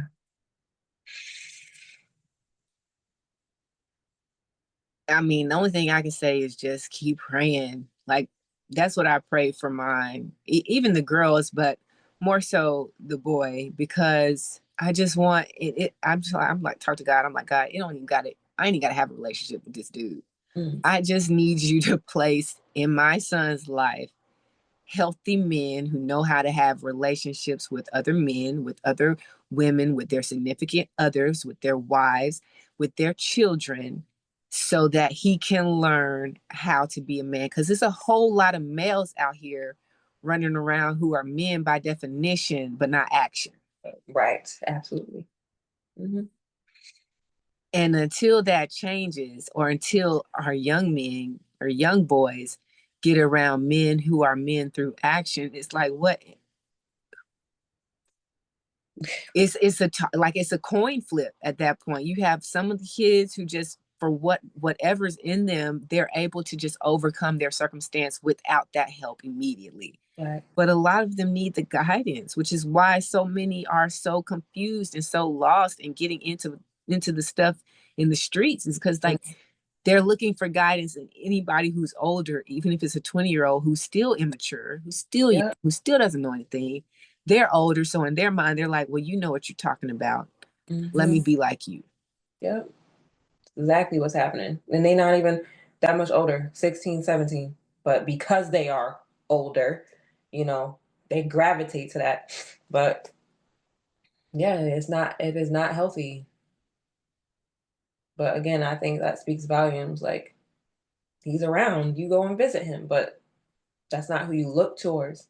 That's not who you look towards for advice in that, coming into yourself as a man. You don't look that way. Are there any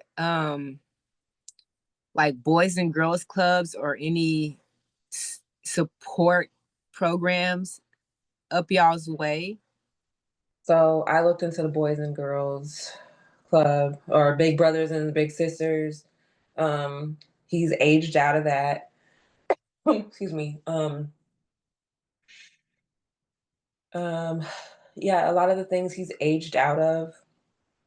Um, for through his probation officer, we're looking into like mentorships and what other programs there are. And it's like I'll do my research. There's a lot of things that aren't available in Connecticut. It's more like towards New York, um, which is a lot for me.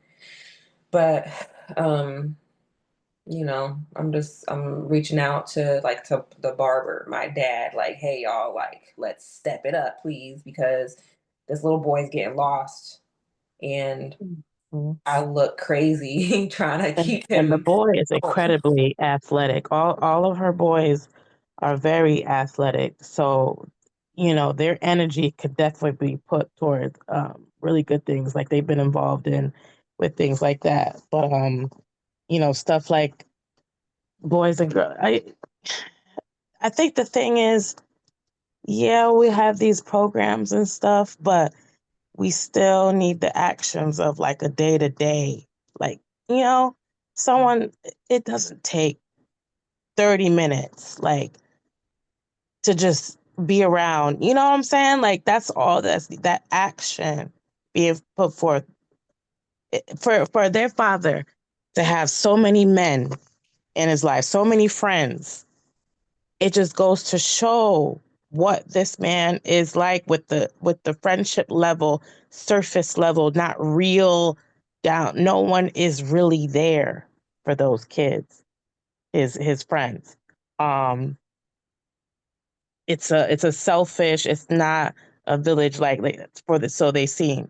They are party friends. They get together to do their little drinking, whatever it is that they do, because to celebrate football or whatever, that's what it is. It's surface level, and it's sad for him to have that many men around him, and nobody takes that initiative with his boys.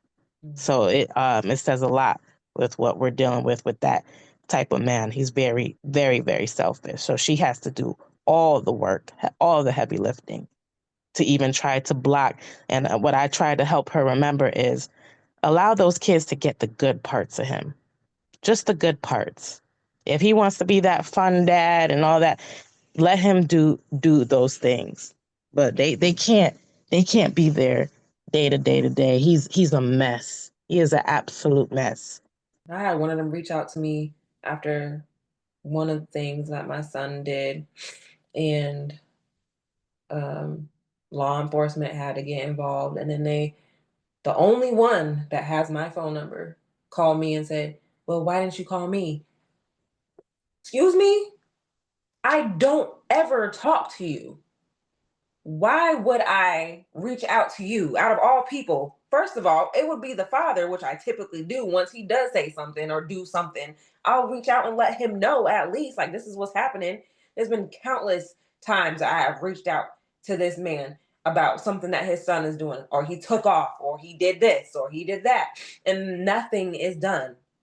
He'll tell me, oh, I've talked to him. What is that doing? None of that is working. And then I'll ask my son, did he talk to you? No. Like, I would not reach out to you because you don't like you're not around for this. Like, why would I reach out to you? I'm gonna reach out to his father. Like, why am I gonna call you? None of that makes sense. Like, it doesn't make sense. Like Shari said, it's surface. They're selfish. You've come over to my house plenty of times to sit up in that garage and do a whole bunch of nothing. not take interest in these children who have sat out there outside throwing rocks at the windows because they're looking for attention from their father. And why didn't I call you? Like, it's just crazy to me. The truth is, if someone wants to help, they're not asking you why you didn't ask for help. Right. They're just showing up to help. If I'm reaching out to you and I'm thinking you should have reached out to me, I'm like, hey, I know you didn't reach out for me and I know you didn't ask for this, but is there any way I can do something like with your permission? I'm not asking you if there's anything you need me to do. I'm now asking for permission to take action so that I'm not overstepping boundaries. I'm respecting the relationship. I don't know what you got going on with their father, but people need to understand that. People think that people don't ask for help because they forgot to ask for help. A lot of people don't ask for help because they're sitting there like, if you see I need help, like I can't always scream if I'm drowning, water gonna get in my mouth and it's gonna make it worse. Right. But if you see that I'm drowning and you see I need help, I shouldn't have to risk swallowing water for you to throw me a life jacket. I think we have to compartmentalize in what ways we need help and what help can and to what extent the help can go. Also, because I remember, being with this man, the thing I wanted to do for this boy was, does he need somebody to pick him up after school? And like we could just hang out and have dinner together until it's time for him to do his next thing. But when you're dealing with an unhealthy man, that doesn't sound like he's trying to get it together. He lives in chaos. And I think we have to remember to separate from people who operate in chaos. And we got to know to what extent it is that we need this help, because closed mouth also don't get fed. So can't hurt to ask. The worst you could hear is no. Yeah. Well said. But like you said, we have to recognize who we're asking for help. Right. I would never go to that person for help. I've asked who I need to ask for help, but it was just like crazy to me because you've never reached out and you've been around. You've been around, sir. Why this one time are you reaching out to me and saying, why didn't you call me? I would never have done that because you have never led me to believe I can call him. That's what I'm gonna do. No.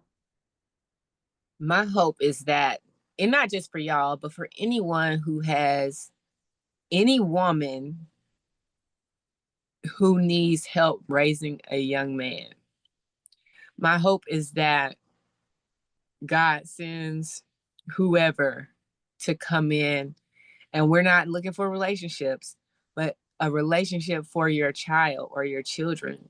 And my hope is that at some point, some kind of way, healthy men just start swirling around and just, I don't know, because like even when you're saying his probation officer, I'm like, I know, is his probation officer Black? This one is a new guy. I've never seen his face yet. I have not seen him.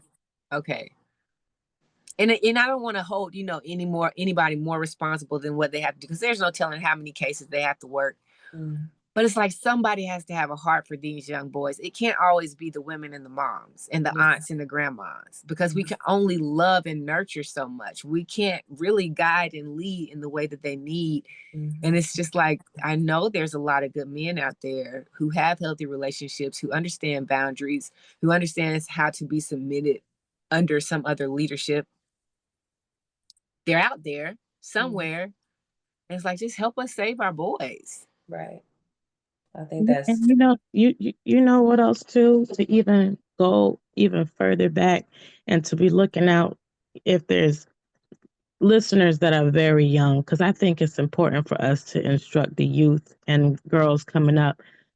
Let's be preventative in who we start in families with and who we looking at their background and who they are, their families. Like we I feel as though Black women have never been raised with the same pride as some other cultures where it's like, we are precious. We are precious too. We deserve this. We deserve what a princess deserves. And there is nothing wrong with us Black women saying to a young Black girl, you can find your prince. You can find your man. That's all the way together. And people vetting men out for her that, oh, let's be vocal. He isn't right for you because X, Y. Are you happy? Does he do this? Like, we have to start encouraging healthy behaviors with the youth and making sure that they're doing the right things and knowing that with their bodies and keeping their bodies safe. And you know, so. I agree. The conversations have to be had. We miss out on the opportunity to know better, to do better, because the conversations aren't had. And so I'm hopeful that this conversation will reach who it's supposed to reach. I believe it will reach who it's supposed to reach. And it'll enlighten who it's supposed to enlighten, and warn who is supposed to warn.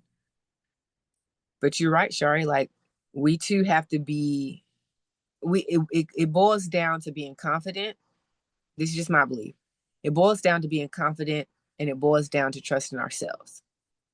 We don't trust other people because of what we've either allowed ourselves to go through or the decisions that we've made. And until we can trust our own decisions, of course, we're never going to be able to trust anybody else. But there are people out there that are trustworthy.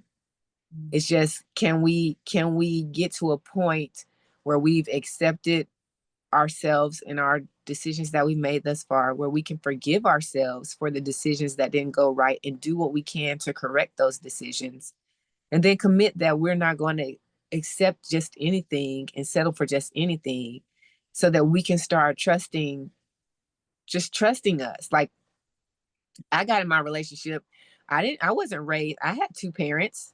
I never saw them abusive. I never saw them arguing, or, I mean, I could see things that I would, now go back and be like, yo, this needs to be like, both parties need to work on these things. But as far as it being just totally unhealthy, I didn't experience that. I didn't see that. I know that I made my decisions because I was holding on to shame, guilt, regrets from other decisions that I made, from already having a divorce, from the bad decisions that, like, seeking validation and approval from boys and men, because I wasn't secure and confident in who I was, because I was comparing myself to other people and comparing myself to what I thought that they wanted and what they liked, and not just being able to love me. And it's a lot of pressure at the young age. Like, it's a lot of pressure at that age when you see your friends getting hollered at and you see the boys talking about these girls, and, like, you just want the attention. But I think it's one thing to know when you want attention versus being needy for it, being thirsty for it. But And we also, have to, it boils down to that there are predators out here. We don't like to call them predators, but there are people out here that are unhealed, that will lie to you, abuse you, whether it be financially, physically, sexually, whatever. There are people out here, and you have to be careful and wary of that. Because yes, we're taking accountability, like you said, wanting that attention or whatever. But these people, they love bomb you. They trick you.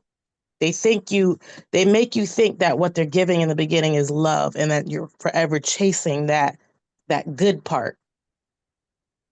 And then by the time you look, you're wrapped, and it's a up and down, a cycle, and it's just so hard to get out of. And I'm happy you shared that you had both your parents. You had people to show you what love is, and you still got tricked. and I got tricked because of insecurities. Yes, and I think that's where it stemmed from me too, and that resonated with me so much because, again, I didn't see anything too crazy.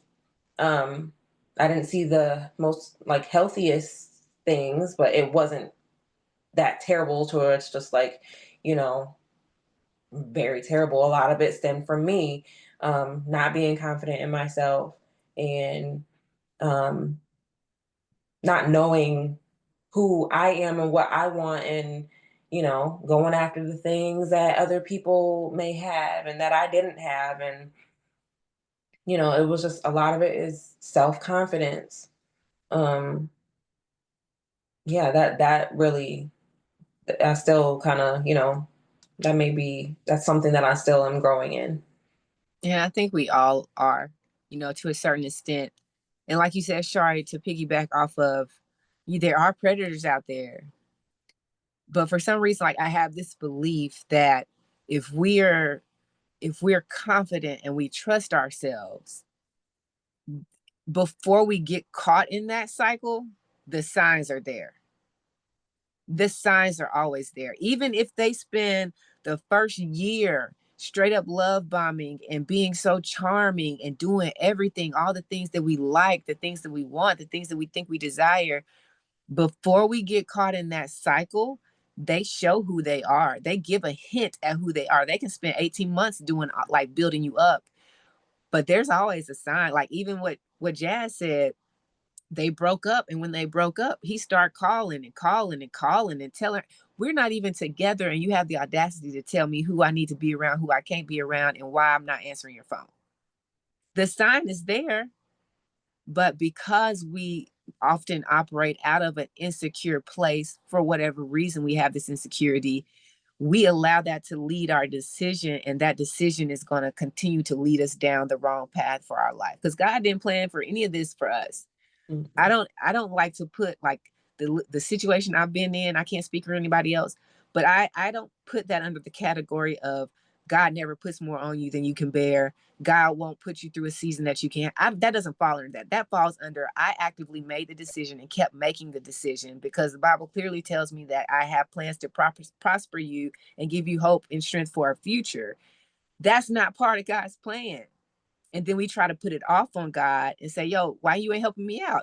Like, God, like, you made this decision. You can make the decision to get out. And then once you show me that you're going to take action, I can come support the action that you're taking. But until we're ready to accept our own responsibility in any relationship, any situation, we're not going to be able to move past it. I can say it's predators out there, but the sign is always there. It just depends on how long it takes before they let it slip out. Mm. And that's, I mean, everybody doesn't have to believe that. And I'm not trying to force that belief on everybody, but that's just from the conversations that I'm having, from my own personal experiences that I've had. I can see that now. Mm-hmm. That I can vividly remember. I didn't even want to go on a date with homeboy because I was in this phase of, man, forget them dudes. I'm just going to get money. I'm just going to go on trips and hang out with my friends. And I remember, here's me being insecure and seeking validation from my friends. I was like, well, he asked me out on a date. And they're saying, just go out with him. There's nothing wrong with going out with him. Another thing we need to have conversations with young ladies and young men is, you can date people. You don't got to be in a committed relationship. But in my mind, I was like, well, if I'm, we starting going on dates and I need to not talk to anybody else and all this stuff, like I'm setting myself up, right? So we're in a car riding around, and he gets on a phone call with somebody that he knew from his past, talking to him like, they were all cool and stuff. And I could hear the guy say, stop calling me. You're crazy. Like, I could hear, he's like, don't call me anymore. And so he hangs up here and he's like laughing it off because he doesn't know I heard that part of the conversation. He's laughing it off and he's like, man, so-and-so is crazy. And I'm like, this dude. But I mean, that was a sign, but I let it slide, him saying, I told him I don't drink. I stopped drinking. I don't drink. He says, I don't drink either. And then we go out on a date and you get in a beer. And I actually questioned. I said, I thought you said you didn't drink. Mm. And his response was, oh, no, I don't drink hard stuff. But that's a sign. Mm. And we just push it under the rug. Like, that's not you're right. It's the sign. It's always signs. So would you say when we're giving out the fact that there are signs, here's stuff to look out for, lie, when you catch them in lies, like,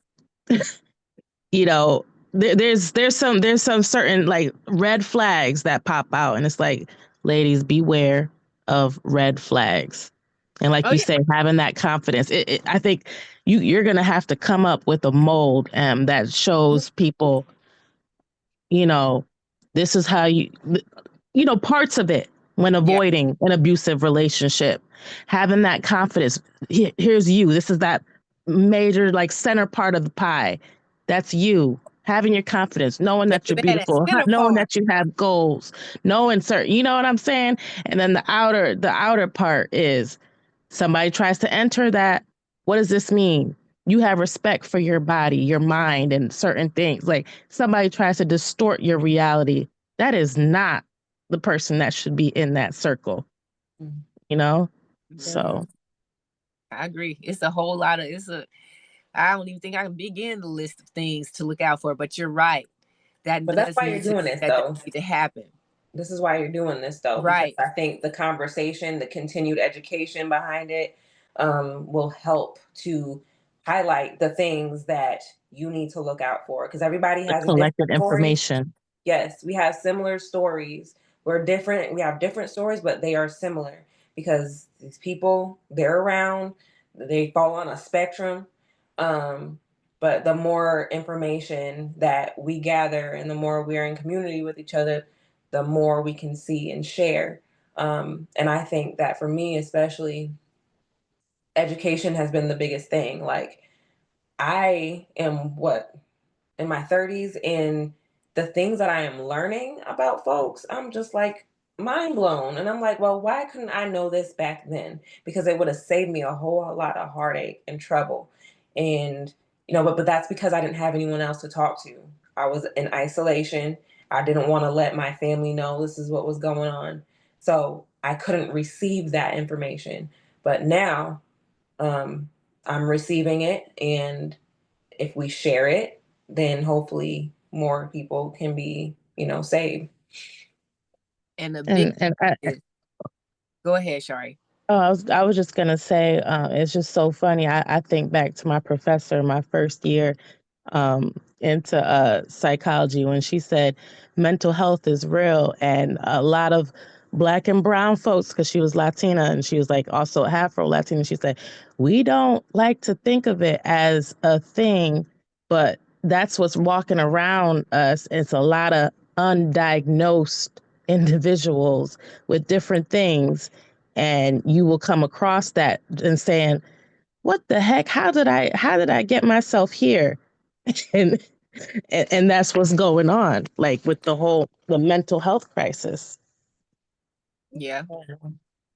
I think a big part too is that and this is for any age, I can get when you're younger, you're in middle school, high school, you're not going to be asking heavy questions, because at that age, you like the relationship, but are you really, really thinking about, I'm going to marry this dude for real? Right. For real? No. But at some point, when we get to a certain maturity level, we have to be courageous enough and confident enough to ask real questions.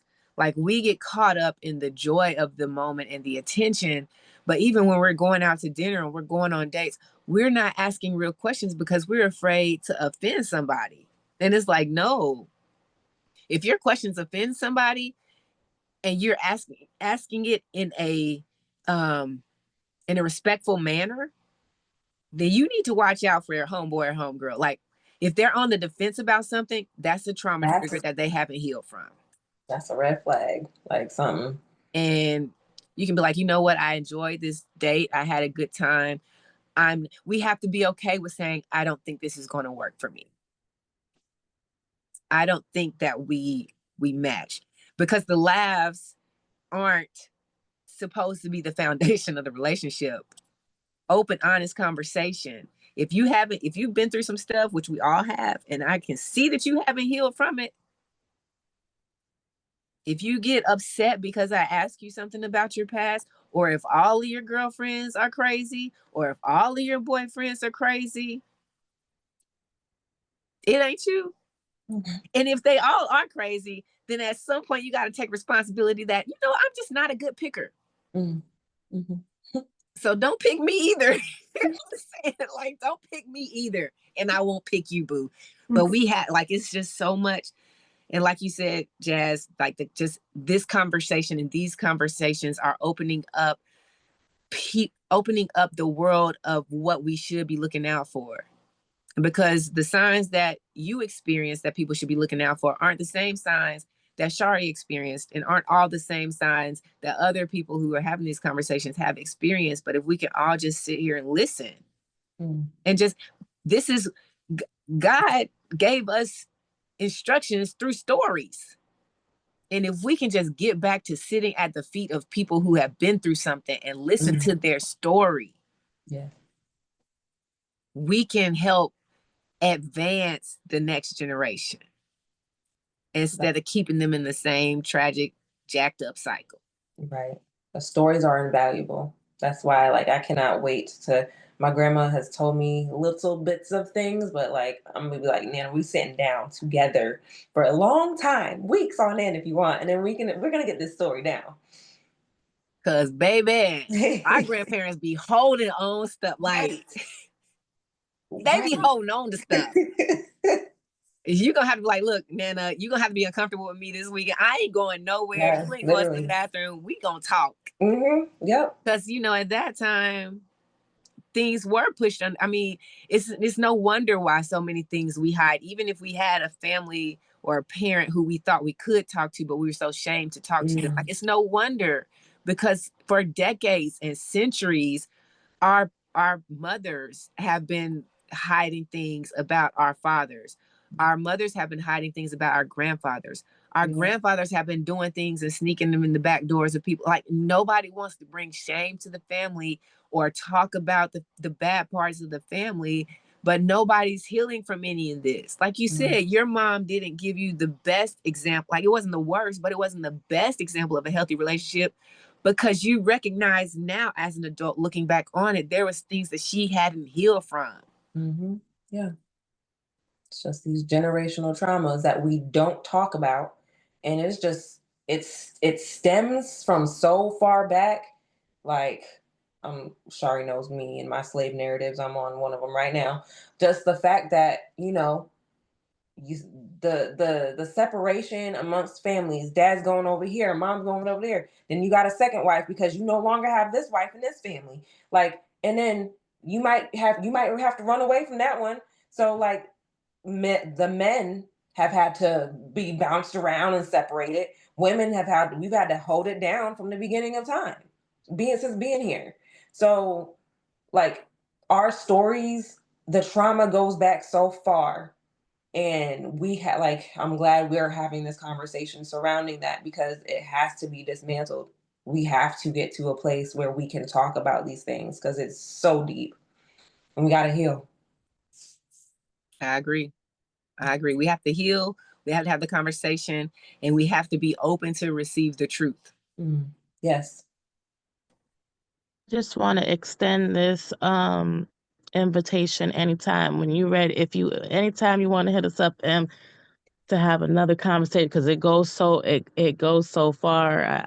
Because I'm also thinking of, like, how you brought up your grandparents, and I was thinking about my own parents, like, generation, and where they're at now with things. Because I was also, like, after we got off our call last week, I was thinking, like, my parents are great people, like, but they just had those things in their life and how it affected them and stuff. And then seeing where they are now, I mean, the economy is different and everything, but to see my dad in this relationship with the woman where it's like, okay, possibly things could be going all right. And, maybe he's not abusing her anymore. I really don't know. But can I sit and have a conversation with him? No, because that generation of people, it's like, can't call on the parents. But I think at some point it has to happen. Because just like she's gonna sit down with her grandparent, why do we have to skip? You see, we keep trying to make people feel comfortable. Because I kept thinking, like, if any of my parents' friends hear this, they're gonna, it's the bad part, and they're gonna be shamed and all. And it's like, oh, why do we do this as human beings? Like, why do we, So I thank you, Em, and I am very open, because you never know how deep we could go with this thing. Oh, inviting parents respond to things. Could they answer? But it's like, we ain't going to ruffle up too much feathers. Pal, because listen, I've been saying this for the past couple of episodes. I'm like, you know what? I think that our generation is the one that really has the power to change, because we're willing to have these conversations. Like you said, sorry, like you want to be able to talk to your dad, but if he's holding on to trauma, then he's going to feel confronted, and then he's going to become combative, and then the relationship that I currently have could become tense. Exactly. And be messed up just because you're trying to learn something. Like, right. And I don't want to dismantle that. Yep, so, you got it. I ain't gonna lie though, when you hopped on here and you was like, I just want to extend the invitation, I was like, the doors of the church are now open. I thought we was about to have an altar call.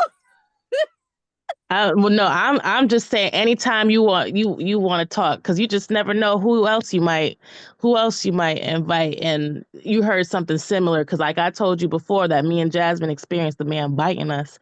You know what I'm saying? So and we don't know how far. We didn't get into that. We didn't even get into that. So I'm just saying, if you ever come across a woman and she's you know what I'm saying, people who are survivors might want to meet others who. I'm just saying that I am always here. You could always call on me. It's just in Connecticut, it's getting late over here, and we both got to work tomorrow. So, baby, you ain't never lied. Well, on that note, no, I appreciate that, Shari. I appreciate that invitation, and I have a big vision for where I hope, if it's God's will, this starting off podcast or conversation, what I hope it blossoms into.